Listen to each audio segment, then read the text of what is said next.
Assalamu alaikum viewers and welcome back to my channel Study Law with Bushra.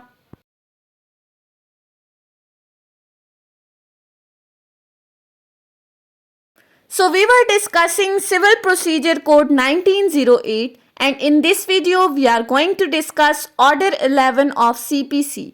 But before starting the discussion, I request you all to please subscribe to my channel and don't forget to press the bell icon for latest updates. Do share this video with your friends and don't forget to comment your feedback. So let's move towards the discussion.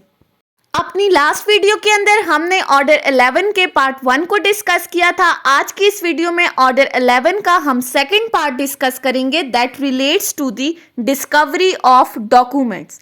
और ये topic हमारे पास CPC में explain हुआ है rule 12 से लेकर rule 14 तक। So start करते हैं हम अपने रूल 12 से। रूल 12 बात करता है application for discovery of documents कि अगर आपने कोई डॉक्यूमेंट प्रोड्यूस करवाना है तो उसके लिए आप कोर्ट में एप्लीकेशन फाइल करोगे। रूल 12 कहता है any party may without filing an affidavit apply to the court for an order directing any other party to the suit to make discovery on oath of the documents which are or have been in the possession or power relating to any matter in question therein। अब simply जब हम court में अपनी plaint file करते हैं या written statement file करते हैं तो हम उसके साथ एक लिस्ट ऑफ डॉक्यूमेंट्स लगाते हैं कि जो जो डॉक्यूमेंट्स हमारी प्लेंट के साथ लगे हुए हैं या अगर कोई भी ऐसे डॉक्यूमेंट्स हैं जिनको कोर्ट के अंदर प्रोड्यूस करना ज़रूरी है, जिन डॉक्यूमेंट्स के ऊपर उनकी प्लेंट रिलाई कर रही होती है, वो अपनी प्लेंट की सपोर्ट में कोई डॉक्यूमेंट्स बताते हैं। अब चाहे वो उनकी पोजेशन में हैं या नहीं या उनके पावर में हैं या नहीं, वो दूसरी पार्टी से मंगवाने हैं, वो किस तरह से मंगवाने हैं, तो एट द एविडेंस स्टेज उनको प्रोड्यूस करना ज़रूरी है। तो इस रूल में बताया गया है कि वो कोर्ट से उन डॉक्यूमेंट्स को प्रोड्यूस करवा सकते हैं। यानी कि ऐसे डॉक्यूमेंट्स जो आपके कब्जे में नहीं है, जो आपकी दस्तरस में नहीं है, लेकिन उनका कोर्ट में प्रोड्यूस होना ज़रूरी है। तो ये रूल 12 कहता है कि कोई भी पार्टी बिना एफिडेविट फाइल किए वो कोर्ट के अंदर एक एप्लीकेशन दे सकती है जिसके थ्रू वो कोर्ट से ये डिमांड कर रही है कि कोर्ट सेकंड पार्टी को जिसकी पोजेशन या पावर में वो डॉक्यूमेंट्स हैं उसको डायरेक्शन दी जाए कि वो इन डॉक्यूमेंट्स को कोर्ट के अंदर प्रोड्यूस करे, क्योंकि ये document subject matter of the suit से रिलेटेड है और इनका कोर्ट में प्रोड्यूस होना बहुत ज़रूरी है।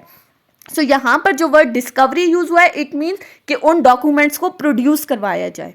On the hearing of the application, अब जब ये एप्लीकेशन कोर्ट को मौसूल होगी तो कोर्ट क्या कर सकती है, मे ईदर रिफ्यूज और एडजर्न द सेम।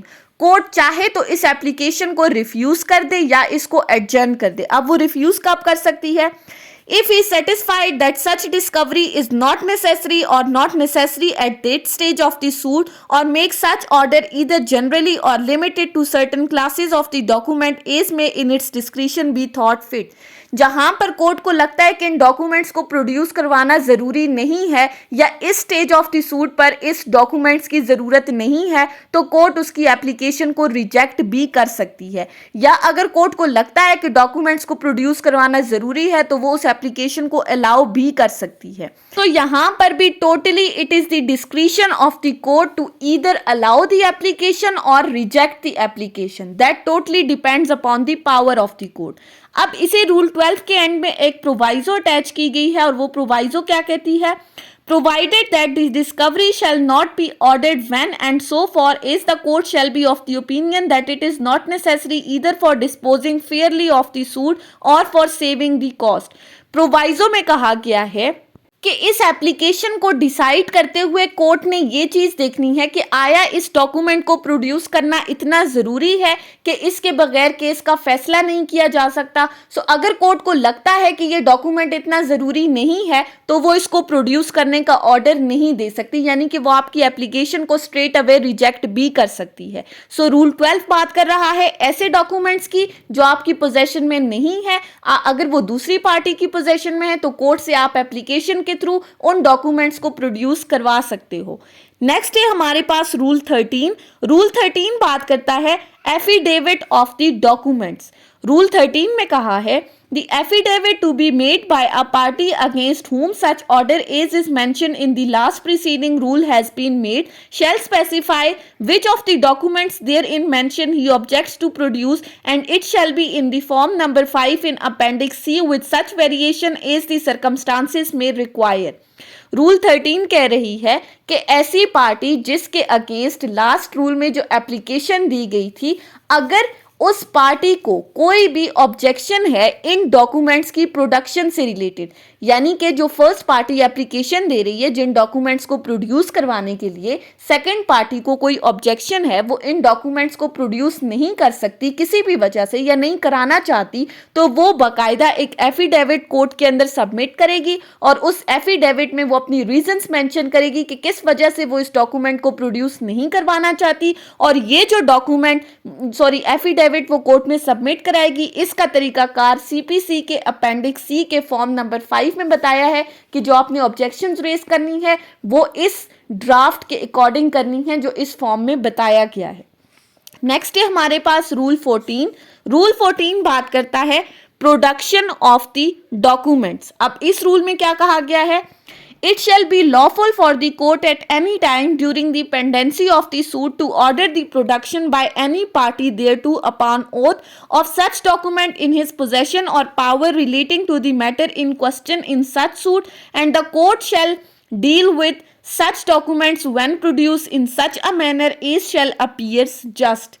अब रूल 12 के अंदर हमने डिस्कस किया था कि अगर कोई डॉक्यूमेंट्स इतने ज़रूरी हैं प्रोड्यूस करवाने तो पार्टीज कोर्ट को एप्लीकेशन देगी, लेकिन रूल 14 कोर्ट के सुमोटो एक्शन को डिस्कस कर रहा है। रूल 14 में कहा गया है कि अगर तो कोर्ट चाहे तो वो अपनी मर्जी से किसी भी पार्टी से कोई भी डॉक्यूमेंट प्रोड्यूस करवा सकती है, ऐसा डॉक्यूमेंट्स जो कि सूट के साथ रिलेट कर रहा है, जो कि सूट के अंदर उस डॉक्यूमेंट को प्रोड्यूस करना बहुत ज़रूरी है, अदरवाइज सूट डिस्पोज ऑफ नहीं किया जा सकता, तो कोर्ट अपनी मर्जी से भी उस पार्टी को ऑर्डर करेगी कि फलां डॉक्यूमेंट कोर्ट में आप प्रोड्यूस करें, और फिर जब वो डॉक्यूमेंट प्रोड्यूस किया जाएगा कोर्ट के अंदर तो उससे रिलेटेड इस कोर्ट को जो भी फैसला मुनासिब लगता है वो उस डॉक्यूमेंट को इंस्पेक्ट करेगी, उसको एग्जामिन करेगी और फिर उससे रिलेटेड ऑर्डर पास कर देगी।